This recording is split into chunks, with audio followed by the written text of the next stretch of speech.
जय श्री गणेश। षटलिंग स्वरूप प्रणव का महामात्य, उसके सूक्ष्म रूप ओमकार और स्थूल रूप पंचाक्षर मंत्र का विवेचन और उसके जप की विधि एवं महिमा, कार्य ब्रह्मा के लोकों से लेकर कारण रुद्र के लोकों तक का विवेचन करके कालातीत पंचावरण विशिष्ट शिवलोक के अवर्चनीय वैभव का निरूपण तथा शिव भक्तों के सत्कार की महत्ता। ऋषिगण बोले, हे महामुने, हे प्रभु, आप हमारे लिए क्रमशः षडलिंग स्वरूप प्रणव का महामात्य तथा शिव भक्त के पूजन की विधि बताइए। श्री सूत जी ने कहा, महर्षियों, आप लोग तपस्या के धनी हैं और आपने यह बड़ा सुंदर प्रश्न उपस्थित किया है, किंतु इसका ठीक ठीक उत्तर महादेव जी ही जानते हैं, दूसरा कोई नहीं। यद्यपि भगवान शिव की कृपा से ही मैं इस विषय का वर्णन करूंगा और वे भगवान शिव हमारी और आप लोगों की रक्षा का महान भार बारंबार से ही ग्रहण करें। प्रणाम से प्रकृति से उत्पन्न संसार रूपी महासागर का प्रणव इसे पार करने के लिए दूसरी नव या नाव है। इसीलिए विद्वान इस ओमकार को प्रणव की संज्ञा देते हैं और ओमकार अपने जप करने वाले साधकों से कहता है, प्रपंच न नहीं है और वह तुम लोगों के लिए। अतः इस भावना को लेकर भी ज्ञानी पुरुष ओम को प्रणव नाम से जानते हैं और इसका दूसरा भाव यह है कि प्रकर्षेण न नयतः व युष्मान मोक्षम इति व प्रणव, अर्थात यह तुम सब उपासकों को बलपूर्वक मोक्ष तक पहुंचा देगा। और इस अभिप्राय से भी इसे ऋषि मुनि प्रणव कहते हैं। अपना जप करने वाले योगियों के तथा अपने मंत्र की पूजा करने वाले उपासक के समस्त कर्मों का नाश करके यह दिव्य नूतन ज्ञान देता है और इसीलिए भी इसका नाम प्रणव है। उन माया रहित महेश्वर को ही नव अर्थात नूतन कहते हैं।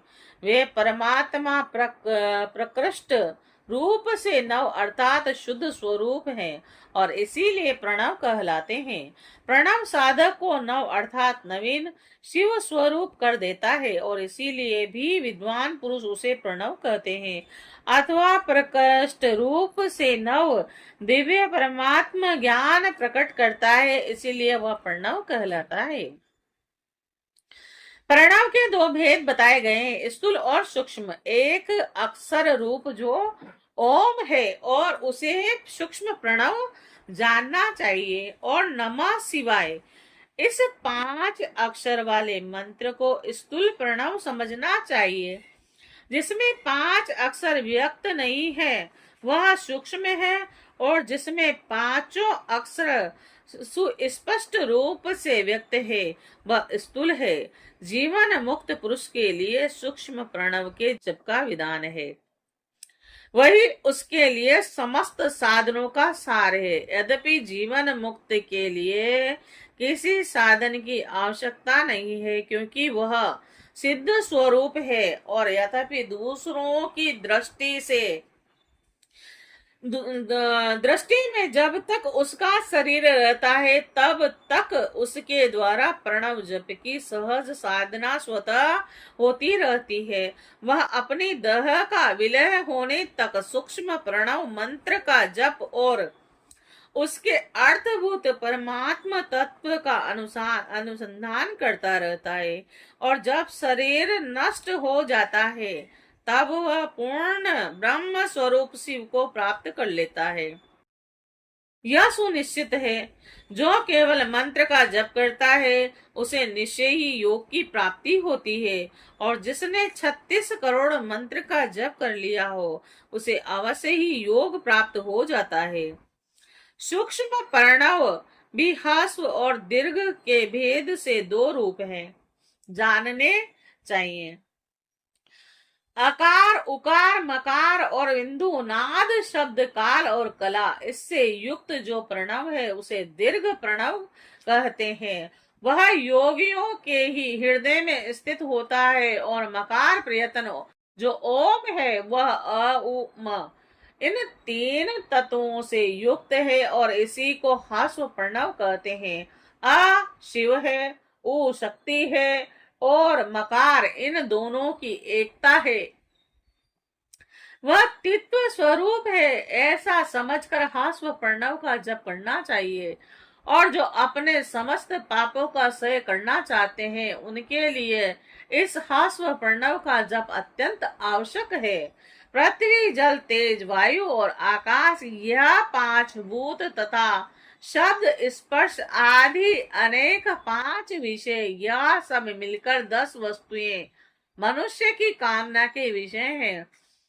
इनकी आशा मन में लेकर जो कर्मों के अनुष्ठान में संलग्न होते हैं वे 10 प्रकार के पुरुष प्रवृत्त अथवा प्रवृत्तिगामी कहलाते हैं, तथा जो निष्काम भाव से शास्त्र विहित कर्मों का अनुष्ठान करते हैं वह निवृत्त अथवा निवृत्ति मार्गी कहे गए हैं। और प्रवृत्त पुरुषों को ह्रस्व प्रणव का ही जप करना चाहिए। वह निवृत्त पुरुषों को दीर्घ प्रणव का याहुतियों तथा अन्य व्याहुतियों और अन्य मंत्रों के आदि में इच्छा अनुसार शब्द कला से युक्त प्रणव का उच्चारण करना चाहिए। वेद के आदि में और दोनों संध्याओं की उपासना के समय भी ओमकार का उच्चारण करना चाहिए। प्रणव का 9 करोड़ जप करने से मनुष्य शुद्ध हो जाता है, और पुनः 9 करोड़ का जप करने से वह पृथ्वी तत्व पर विजय पा लेता है। तत्पश्चात पुनः 9 करोड़ का जप करके वह जल तत्व को जीत लेता है। पुनः 9 करोड़ जप से वह अग्नि तत्व पर विजय पाता है, और तदंतर फिर 9 करोड़ का जप करके वह वायु तत्व पर विजय होता है, और फिर 9 करोड़ के जप से आकाश को अपने अधिकार में कर लेता है। इसी प्रकार 9 करोड़ का जप करके वह कर्मश्य रस गंध रूप स्पर्श और शब्द पर विजय पाता है। इसके बाद फिर 9 करोड़ का जप करके अहंकार को भी जीत लेता है। यदि जो मनुष्य एक बार मंत्रों के जप करने से नृत्य शुद्ध हो जाता है और इसके तदंतर अपनी सिद्धि के लिए जप किया जाता है, इस तरह 108 करोड़ प्रणव का जप करके उत्कृष्ट बोध को प्राप्त हुआ पुरुष शुद्ध योग प्राप्त कर लेता है, और शुद्ध योग से युक्त होने पर वह जीवन मुक्त हो जाता है। इसमें संशय नहीं है कि सदा प्रणव का जप और प्रणव रूपी शिव का ध्यान करते रहते समाधि में स्थित हुआ महायोगी पुरुष साक्षात शिव ही है, और इसमें संशय नहीं है। पहले अपने शरीर में प्रणव के ऋषि, छंद और देवता आदि का न्यास करके फिर जप आरंभ करना चाहिए। अकार आदि मातु का वर्णों से युक्त प्रणव का अपने अंगों में न्यास करके मनुष्य ऋषि हो जाता है। मंत्रों के 10 विध संस्कार, मातुकाय न्यास तथा षड्धोशोधन आदि के द्वारा संपूर्ण न्यास का फल उसे प्राप्त होता है। प्रवृत्ति निवृत्ति से मिश्रित भाव वाले पुरुषों के लिए स्थूल प्रणव का जप भी अभिष्ट साधक होता है। क्रिया, तप और जप के योग से शिव योगी 3 प्रकार के होते हैं। वे कर्मस्य क्रिया योगी, तपो योगी, जपो योगी कहलाते हैं, जो धन आदि वैभवों से पूजा सामग्री का संचय करके हाथ आदि अंगों से नमस्कार आदि क्रिया करते हैं करते हुए इष्ट देव की पूजा में लगा रहता है वह क्रिया योगी कहलाता है।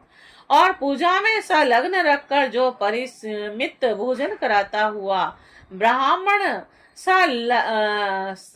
ब्राह्मण संलग्न रहकर परिमित भोजन कराता हुआ ब्रह्मा इंद्रियों को जीतकर वश में किया रहता है और मन को भी वश में करके पर द्रोह आदि से दूर रहता है वह तपोयोगी कहलाता है। इन सभी सद्गुणों से युक्त होकर जो सदा शुद्ध भाव से रहता है, समस्त काम आदि दोषों से रहित और शांत चित्त से निरंतर जप किया करता है, उसे महात्मा पुरुष जप योगी मानते हैं। और जो मनुष्य 16 प्रकार के उपचारों से शिव योगी महात्माओं की पूजा करता है, वह शुद्ध होकर साके लोग आदि के कर्म से उत्तरोत्तर उत्कृष्ट मुक्ति को प्राप्त कर लेता है।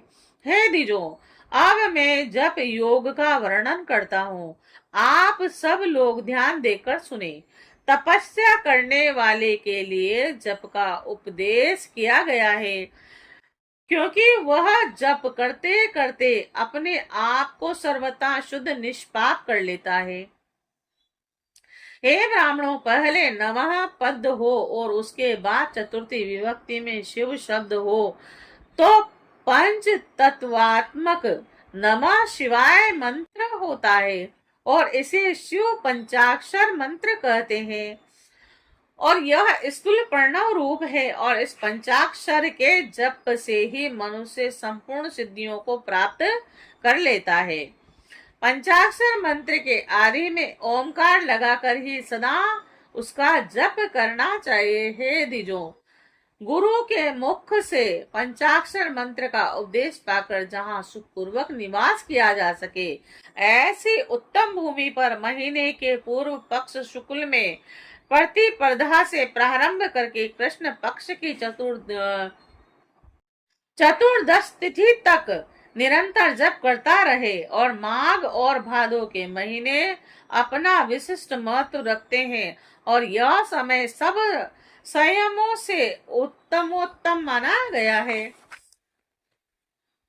साधक को चाहिए कि वह प्रतिदिन एक बार परिमित भोजन करे और मौन रहे, इंद्रियों को वश में रखे, अपने स्वामी माता पिता की नित्य सेवा करे और इस नियम से रहकर जप करने वाला पुरुष 1000 जप से ही शुद्ध हो जाता है, अन्यथा वह ऋणी होता है। और भगवान शिव का निरंतर चिंतन करते हुए पंचाक्षर मंत्र का 5 लाख जप करें और जप काल में इस प्रकार ध्यान करें, कल्याणदाता भगवान शिव कमल के आसन पर विराजमान है और उनका मस्तक श्री गंगा जी तथा चंद्रमा की कला से शोभित है और उनकी बाईं जांघ पर आदि शक्ति भगवती उमा बैठी हुई है और वहां खड़े हुए बड़े बड़े गण भगवान शिव की शोभा बढ़ा रहे हैं। महादेव जी अपने 4 हाथों में मृग मुद्रा, टंग और वर एवं अभय की मुद्रा धारण किए हुए हैं। इस प्रकार सदा सब पर अनुग्रह करने वाले भगवान सदा शिव का बारंबार स्मरण करते हुए हृदय अथवा सूर्य मंडल में पहले उनकी मानसिक पूजा करके फिर पूर्वाभिमुख हो पूर्वोक्त पंचाक्षरी विद्या का जप करे और उन दोनों साधक सदा शुद्ध क्रम ही करे। और जबकि समाप्ति के दिन कृष्ण पक्ष की चतुर्थी को प्रातःकाल नृत्य क्रम संपन्न करके शुद्ध एवं सुंदर स्थान में सोच संतोष आदि नियमों से युक्त होकर शुद्ध हृदय में पंचाक्षर मंत्र का 12,000 जप करे।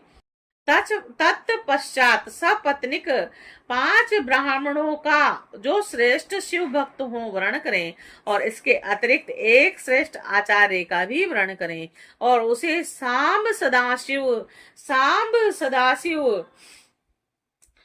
स्वरूप समझे और ईशान तत्पुरुष अघोर वामदेव तथा सघोजात इन 5 के प्रतीक स्वरूप श्रेष्ठ और शिव भक्त ब्राह्मणों का वर्णन करने के पश्चात पूजन सामग्री को एकत्र करके भगवान शिव का पूजन आरंभ करें। विधि पूर्वक शिव की पूजा संपन्न करके होम आरंभ करे और अपने ग्रह सूत्र के अनुसार मुखांत कर्म करने के अर्थात परिसमूह, उपलेपन और उल्लेखन, मृद उदाहरण और अभ्युषण, इन पंचभू संस्कारों के पश्चात वेदी पर स्वाभिमुख अग्नि को स्थापित करके कुशकंडिका करने के तदंतर प्रज्वलित अग्नि में आज्य भागांत आहुति देकर पंच होम का कार्य आरंभ करें। कपिला गाय के घी से 11, 100 अथवा 1001 आहुतियां सोए ही दे, अथवा विधान पुरुष शिव भक्त ब्राह्मणों से 108 आहुतियां दिलवाएं। होम क्रम समाप्त होने पर गुरु को दक्षिणा के रूप में 1 गाय और बेल देने चाहिए। ईशान आदि के प्रतीक रूप जिन 5 ब्राह्मणों का वर्णन किया गया हो उनको ईशान आदि का ही स्वरूप समझे तथा आचार्य को साम सदाशिव का स्वरूप माने और इसी भावना से 7 उन सबके चरण धोएं और उनके चरणोदक से अपने मस्तक को सींचे, और ऐसा करने से वह साधक 36 करोड़ तीर्थों में स्नान करने का फल तत्काल प्राप्त कर लेता है। उन ब्राह्मणों को भक्ति पूर्वक दशांग अन्न देना चाहिए। गुरु पत्नी को पराशक्ति मानकर उसका भी पूजन करें और ईशान आदि क्रम से उन सभी ब्राह्मणों का उत्तम अन्न से पूजन करके अपने वैभव विस्तार के अनुसार रुद्राक्ष, वस्त्र, बड़ा और पुआ आदि अर्पित करें। तदंतर दिगपाल आदि को बलि देकर ब्राह्मणों को भरपूर भोजन करावें और इसके बाद देवेश्वर शिव से प्रार्थना करके अपना जप समाप्त करें। इस प्रकार पुरुष चरण करके मनुष्य उस मंत्र को सिद्ध कर लेता है। फिर 5 लाख जप करने से उसके समस्त पापों का नाश हो जाता है। तदंतर पुनः 5 लाख जप करने पर मनुष्य अतल से लेकर सतलोक तक के लोकों का ऐश्वर्य प्राप्त कर लेता है। यदि अनुष्ठान पूर्ण होने से पहले बीच में ही साधक की मृत्यु हो जाए तो वह परलोक में उत्तम भोग भोगने के पश्चात पुनः पृथ्वी पर जन्म लेकर पंचाक्षर मंत्र के जप का अनुष्ठान करता है और समस्त लोकों का ऐश्वर्य पाने के पश्चात मंत्र को सिद्ध करने वाला वह पुरुष यदि पुनः 5 लाख जप करे तो उसे ब्रह्मा जी का सामीप्य प्राप्त होता है और पुनः 5 लाख जप करने से उसे सारूप्य नामक ऐश्वर्य प्राप्त होता है। 100 लाख जप करने से वह साक्षात ब्रह्मा के समान हो जाता है और इस तरह कार्य ब्रह्मा हिरण्यगर्भ का सायुज्य प्राप्त करके वह उत्तम ब्राह्मण का प्रलय होने तक उस लोक में यथेष्ट भोग भोगता है। फिर दूसरे कल्प का आरंभ होने पर वह ब्रह्मा जी का पुत्र होता है। उस समय फिर तपस्या करके दिव्य तेज से प्रकाशित होकर उस कर्म मुक्त हो जाता है। पृथ्वी आदि कार्य स्वरूप भूतों द्वारा पाताल से लेकर सत्य लोक पर्यंत ब्रह्मा जी के 14 लोक और कर्म से निर्मित हुए हैं। सत्य लोक से ऊपर शमा लोक तक जो 14 भुवन है वे भगवान विष्णु के लोक हैं और उन शमा लोक वाले श्रेष्ठ वे कुंठ में महाभोगी कार्य विष्णु कार्य लक्ष्मी सहित सबकी रक्षा करते हुए विराजमान रहते हैं। क्षमा लोक से ऊपर सूची लोक प्रयत्न 28 भुवन है और सूची लोक के अंतर्गत कैलाश में प्राणियों का संहार करने वाले रुद्र देव विराजमान है और सूची लोक से ऊपर अहिंसा लोक पर्यंत 56 भवनों की स्थिति है और अहिंसा लोक का आश्रय लेकर जो ज्ञान कैलाश नामक नगर शोभा पाता है उसमें कार्यभूत महेश्वर सबको अद्भुत करके रहते हैं। अहिंसा सा लोक के अंत में काल चक्र की स्थिति है। तद अंतर कालातीत स्थिति है। यहाँ काल चक्रेश्वर काल चक्रेश्वर नामक शिव महिष धर्म का आश्रय लेकर सबको काल से युक्त किए रहते हैं। असत्य, असुचि, हिंसा, निर्दयता और असत्य आदि चार पात काम रूप धारण करने वाले शिव के अंश हैं। नास्तिकता युक्त लक्ष्मी, दुसंग, वेद, ब्रह्मा, शब्द, क्रोध का संग और कृष्ण वर्ण ये महामहिष के रूप वाले हैं। और यहाँ तक महेश्वर के विराट स्वरूप का वर्णन किया गया है। वहीं तक लोगों का तिरोधान अथवा लय होता है और इससे नीचे कर्मों का भोग है और उससे ऊपर ज्ञान का भोग है। इसके नीचे कर्म माया है और उसके ऊपर ज्ञान माया है। अब मैं कर्म माया और ज्ञान माया का तात्पर्य बता रहा हूँ। माँ का अर्थ है लक्ष्मी और उनसे कर्म भोग यात प्राप्त होता है, इसलिए वह माया अथवा कर्म माया कहलाती है। और इसी तरह माँ अर्थात लक्ष्मी से ज्ञान भोग यात अर्थात प्राप्त होता है और इसीलिए उसे माया या ज्ञान माया कहा गया है। और उपयुक्त सीमांश से नीचे नश्वर भोग है और ऊपर नित्य भोग, और इनसे नीचे ही तिरोधान अथवा लय है और ऊपर तिरोधान नहीं है। वहां से नीचे ही क्रममय पासों द्वारा बंधन होता है और ऊपर बंधन का सदा अभाव है। इससे नीचे ही जीव सकाम कर्मों का अनुसरण करते हुए विभिन्न लोकों और योनियों में चक्कर काटते हैं और उससे ऊपर के लोकों में निष्काम कर्म का ही भोग बतलाया गया है। और बिंदु पूजा में तत्पर रहने वाले उपासक वहां से नीचे के लोक में ही घूमते हैं और उसके ऊपर तो निष्काम भाव से शिव लिंग की पूजा करने वाले उपासक ही जाते हैं और उनके नीचे शिव के अतिरिक्त अन्य देवताओं की पूजा करने वाले घूमते रहते हैं, जो एकमात्र शिव की ही उपासना में तत्पर हैं। वह उनसे ऊपर के लोक में जाते हैं और वहां से नीचे जीव कोटि है और ऊपर ईश्वर कोटि है। नीचे सांसारिक जीव रहते हैं, ऊपर मुक्त लोक प्राकृतिक द्रव्यों से पूजा करने वाले, और उसके नीचे रहते हैं पौरुष द्रव्यों से पूजा करने वाले। उससे ऊपर जाते हैं, उनके नीचे शक्ति लिंग है और उसके ऊपर शिवलिंग, और उसके नीचे सगुण लिंग है और उसके ऊपर निर्गुण लिंग है, और उसके नीचे कल्पित लिंग है और उसके ऊपर कल्पित नहीं है, और उसके नीचे आधि भौतिक लिंग है और उसके ऊपर आध्यात्मिक लिंग है। उसके नीचे 112 शक्ति लोक है और उसके नीचे बिंदु रूप और उसके ऊपर नाद रूप है और उसके नीचे कर्म लोक है और उसके ऊपर ज्ञान लोक है।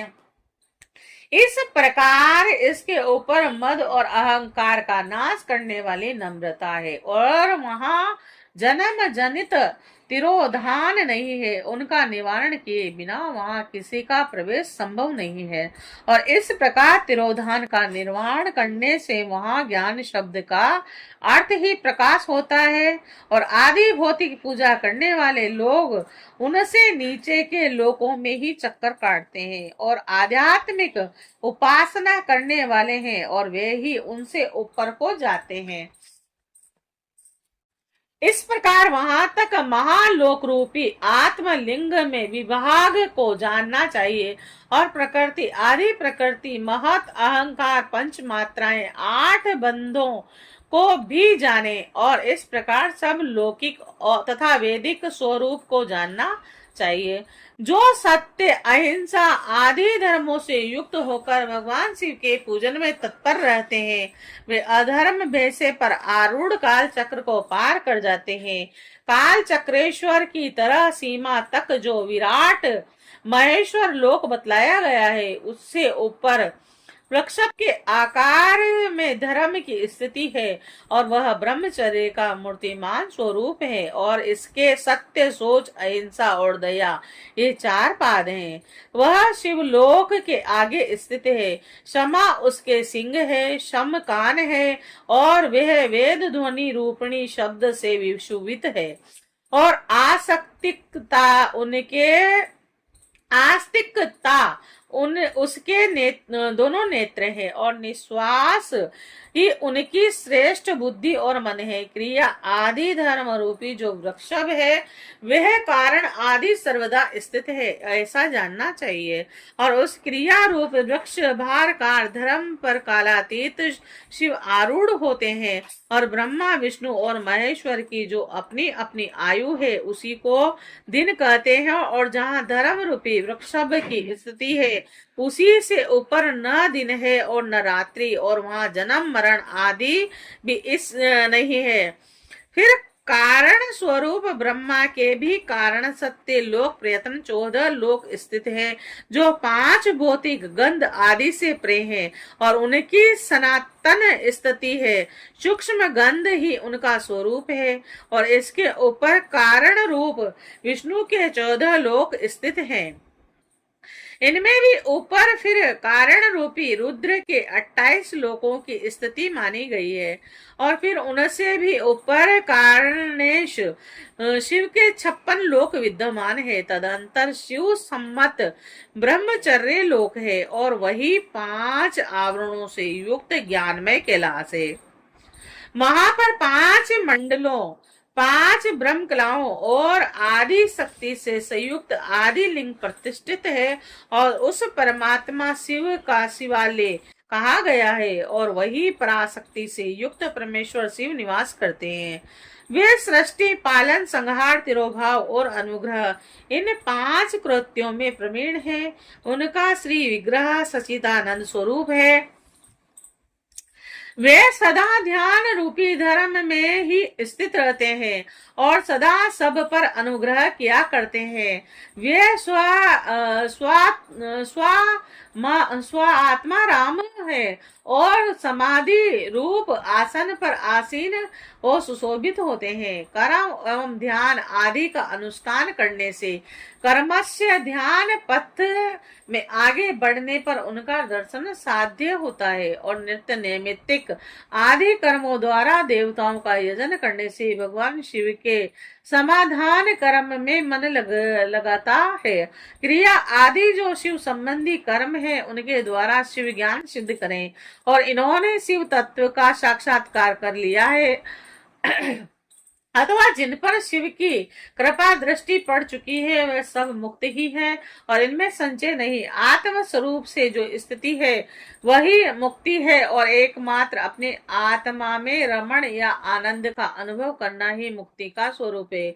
जो पुरुष क्रिया, तप, ज्ञान और ध्यान रूपी धर्मों में भलीभांति स्थित है वह शिव का साक्षात्कार करके स्व आत्मा राम स्वरूप मोक्ष को प्राप्त कर लेता है।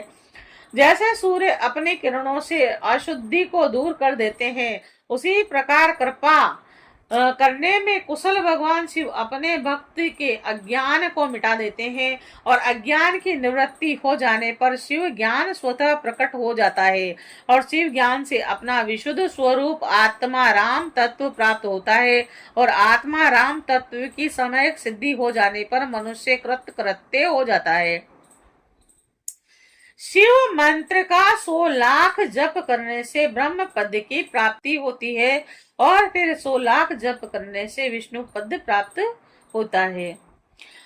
फिर पुनः 100 लाख शिव मंत्र का जप करने से रुद्र का पद प्राप्त होता है। उसके बाद फिर 100 लाख जप करने पर ऐश्वर्य पद की प्राप्ति हो जाती है।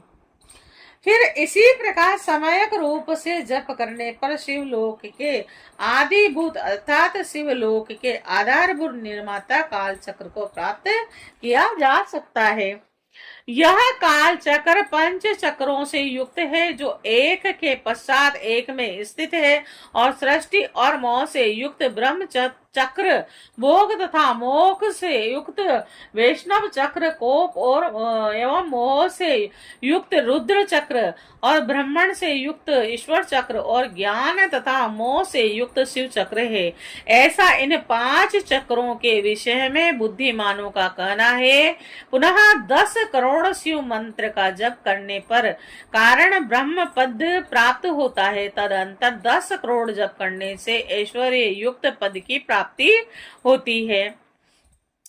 इस प्रकार कर्म से जप करता हुआ प्राणी महान ओजस्वी और विष्णु के पद को प्राप्त कर पुनः उसी क्रम में जपता हुआ महात्माओं के उस ऐश्वर्य पद को प्राप्त करता है, और बिना असावधानी किए हुए करोड़ों मंत्रों का जप करने के पश्चात वह प्राणी 5 आवरणों पशु पाश माया शक्ति और रोध से बाहर स्थित शिव लोक प्राप्त करता है, और वहां उस शिव लोक में राजसम मंडप है और नंदीश्वर का उत्तम स्नान है। तपस्या रूपी वृक्ष वहीं पर दिखाई देता है, और वहीं पर 5 आवरणों से बार बार सगोजात अर्थात तत्काल आवरण रहित हुए भगवान शिव इस स्थान है, और पुनः चतुर्थ आवरण में वामदेव का स्थान है। उसके पश्चात त्रियावरण में घोर शिव का, दूसरे आवरण में सांब शिव का मंगलमय तथा प्रथमा आवरण में ईशान शिव का निवास स्थान है। उसके पश्चात पंचम मंडप है, जहां ध्यान और धर्म का निवास है। तद अंतर चतुर्थ मंडप है, वहां पर चंद्रशेखर की मूर्ति से युक्त भगवान बलिनाथ का वास स्थान है, और जो पूर्ण अमृत को प्रदान करने वाला है। और तृतीय मंडप में सोम स्कंद का परम निवास स्थान है, और उसके पश्चात द्वितीय मंडप में आसिक्त लोक, जिसे नृत्य मंडप कहते हैं, प्रथम मंडप में मूल माया का स्थान है, वहां पर अत्यंत शोभा वास करती है, और उसके परे गर्भ ग्रह है, जहां पर शिव का लिंग स्थान है। नंदी स्थान के पश्चात शिव वैभव को कोई नहीं जान सकता। नंदीश्वर ग्रह से बाहर रहकर शिव के पंचाक्षर मंत्र की उपासना करते हैं, और इस प्रकार गुरु परंपरा से नंदीश्वर और सनत कुमार के संवाद की जानकारी मुझे हुई है, और उसके पश्चात का परम रहस्य सहस्र वेद है तथा इसका अनुभव स्वयं शिव करते हैं। आसक्त जनों का कहना है कि साक्षात शिव की कृपा से ही शिवलोक के ऐश्वर्य को लोग जान सकते हैं, अन्यथा असंभव है। और इस प्रकार से शिव का साक्षात्कार प्राप्त कर जितेंद्रिय ब्रह्म मुक्त हो जाते हैं, अर्थात मोक्ष को प्राप्त कर लेते हैं। अब मैं अन्य क्षत्रिय आदि वर्णों के विषय में कहूंगा, और उसे आदर पूर्वक आप सब सुने। यदि ब्राह्मण को आयु प्राप्त करने की इच्छा है, तो उसे गुरु के द्वारा बताए गए उपदेश के अनुसार इस शिव के पंचाक्षर मंत्र का विधि पूर्वक 5 लाख जप करना चाहिए। यदि स्त्री तत्व अर्थात स्त्री योनि से मुक्त होना चाहती है, तो वह भी 5 लाख पंचाक्षर मंत्र का जप करें, और उन मंत्रों के प्रभाव से पुरुष का जन्म लेकर वह कर्म से मुक्त हो जाती है। और क्षत्रिय 5 लाख मंत्र जप करके क्षत्रिय तत्व को दूर कर लेता है, अर्थात क्षत्रिय वर्ण में रहने वाले गुणों से वह मुक्त हो जाता है। तदंतर पुनः 5 लाख मंत्रों का जप करने पर वह ब्राह्मण हो जाता है, और फिर उतने ही मंत्रों के जप से मंत्र सिद्धि प्राप्त हो जाती है, और तत्पश्चात उसी क्रम में 5 लाख मंत्रों का जप करने पर वह मनुष्य मुक्त हो जाता है और वैश्य पंच लक्ष्य मंत्रों का जप करने से अपने वैश्य तत्व गुण का परित्याग कर देता है और पुनः पंच लक्ष्य मंत्र का जप करने पर वह मंत्र क्षत्रिय कहलाने का अधिकारी हो जाता है। उसके बाद 5 लाख मंत्रों का जप करने से क्षत्रिय तत्व को दूर कर देता है। तदंतर पुनः 5 लक्ष्य मंत्र का जप करके मंत्र ब्राह्मण कहलाने का अधिकारी होता है। और इस प्रकार शुद्ध शूद्र भी मंत्र के अंत में नमः शब्द लगाकर यदि 24 लाख मंत्रों का जप करता है तो वह शूद्र मंत्र तत्व को प्राप्त द्विज ब्राह्मण हो जाता है। और चाहे स्त्री हो अथवा पुरुष ब्राह्मण हो या अन्य कोई वर्ण हो, पंचाक्षर मंत्र का जप करने से सभी शुद्ध हो जाते हैं। और जो कामना पूर्ति के लिए आतुर है उसे चाहिए कि वह नमः को आदि अंत में लगाकर शिव मंत्र का सदैव जप करता रहे। और स्त्रियों तथा शूद्रों के लिए मंत्र जप का वैसा स्वरूप कहा गया है उसी के अनुसार गुरु को भी चाहिए कि वह उन्हें निर्देश दे। साधक को चाहिए कि वह 5 लाख जप करने के पश्चात भगवान शिव की प्रसन्नता के लिए महाअभिषेक एवं निवेदित करके शिव भक्तों का पूजन करे। शिव भक्त की पूजा से भगवान शिव बहुत प्रसन्न होते हैं और शिव और उनके भक्त में कोई भेद नहीं, वह साक्षात शिव स्वरूप है। शिव स्वरूप मंत्र को धारण करके वह शिव ही हो जाता है। शिव भक्त का शरीर शिव रूप ही है, अतः उनकी सेवा में तत्पर रहना चाहिए। जो शिव भक्त है वह लोक और वेद की सारी क्रियाओं को जानते हैं। जो कर्म से जितना जितना शिव मंत्र का जप कर लेता है उसके शरीर को उतना ही शिव का सामीप्य प्राप्त होता है और इससे संचय नहीं है। शिव भक्त स्त्री का रूप देवी पार्वती का ही स्वरूप है और वह जितना मंत्र जपती है उसे उतना ही देवी का सानिध्य प्राप्त होता है।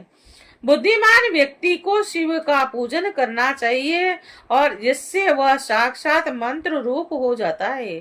और साधन स्वयं शिव स्वरूप होकर पराशक्ति का पूजन करें। शक्ति वेर मूर्ति तथा लिंग का चित्र बनाकर अथवा मिट्टी आदि से इनकी आकृति का निर्माण करके प्राण प्रतिष्ठा पूर्वक निष्कपट भाव से इसका पूजन करें।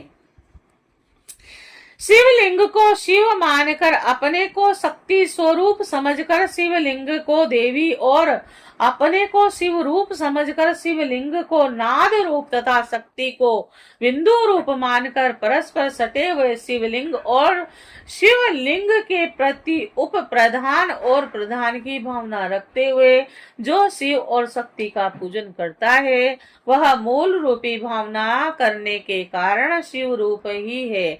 और शिव भक्त शिव मंत्र रूप होने के कारण शिव ही स्वरूप है। और जो 16 उपचारों से उनकी पूजा करता है उसे अभिष्ट वस्तु की प्राप्ति होती है। जो शिव लिंगोपासक शिव भक्त की सेवा आदि करके उसे आनंद प्राप्त करता है उस विद्वान पर भगवान शिव बड़े प्रसन्न होते हैं और 5, 10 या 100 सपत्नीक शिव भक्तों को बुलाकर भोजन आदि के द्वारा पत्नी सहित उनका सदैव समादर करे और धन में देह में और मंत्र में शिव भावना रखते हुए उन्हें शिव और शक्ति का स्वरूप जानकर निष्कपट भाव से उनकी पूजा करे। और ऐसा करने वाला पुरुष शिव शक्ति स्वरूप होकर उस भूतल पर फिर जन्म नहीं लेता और शिव भक्त की नाभि के नीचे का भाग ब्रह्म भाग तथा नाभि के ऊपर कंठ पर्यंत तक का भाग विष्णु भाग और मुख शिवलिंग स्वरूप कहा गया है। मृत्यु के पश्चात जिनका दाह आदि संस्कार हुआ हो अथवा जो दाह आदि संस्कार से रहित हो, उन पितरों के उद्देश्य से शिव को ही आदि पित्र मानकर उनकी पूजा करनी चाहिए और पुनः आदि माता शिव की शक्ति की पूजा कर शिव भक्तों का पूजन करना चाहिए। ऐसा करने वाला पुरुष मरने के पश्चात कर्म से पितृलोक को प्राप्त करता है और तदंतर उसे मुक्ति प्राप्त हो जाती है और 10 क्रियावान पुरुषों से युक्त योगियों की अपेक्षा एक तपोगुण प्राणी श्रेष्ठ है और 100 तपोयुक्त तपस्वियों की अपेक्षा एक जप युक्त जापक विशिष्ट है और शास्त्र जप युक्त जापकों की अपेक्षा एक शिव ज्ञानी का विशेष महत्व है। 1,00,000 शिव ज्ञानियों से शिव का ध्यान करने वाला एक ध्यानी श्रेष्ठ है और करोड़ों ध्यानियों की अपेक्षा शिव के लिए एक समाधि श्रेष्ठ है। और इस प्रकार उत्तरोत्तर वैशिष्ट क्रम से की जाने वाली पूजा से प्राप्त फल में भी विशिष्टता आ जाती है और जिसको जानना विद्वानों के लिए भी कठिन है। और इस कारण से शिव भक्त की महिमा को कौन मनुष्य जान सकता है? जो मनुष्य शिव शक्ति और शिव भक्त की पूजा भक्ति पूर्वक करता है वह शिव स्वरूप होकर सदैव कल्याण को प्राप्त करता है। जो ब्राह्मण इस वेद सम्मत अध्याय को अर्थ सहित पढ़ता है वह शिव ज्ञानी होकर शिव के साथ आनंद प्राप्त करता है। हे मनुष्यों, विद्वान पुरुष को चाहिए कि वह अध्याय वह शिव भक्तों को सुनाए। हे बंधुजनों, ऐसा करने से भगवान शिव की कृपा से उनका अनुग्रह प्राप्त हो जाता है। जय शिव शंकर।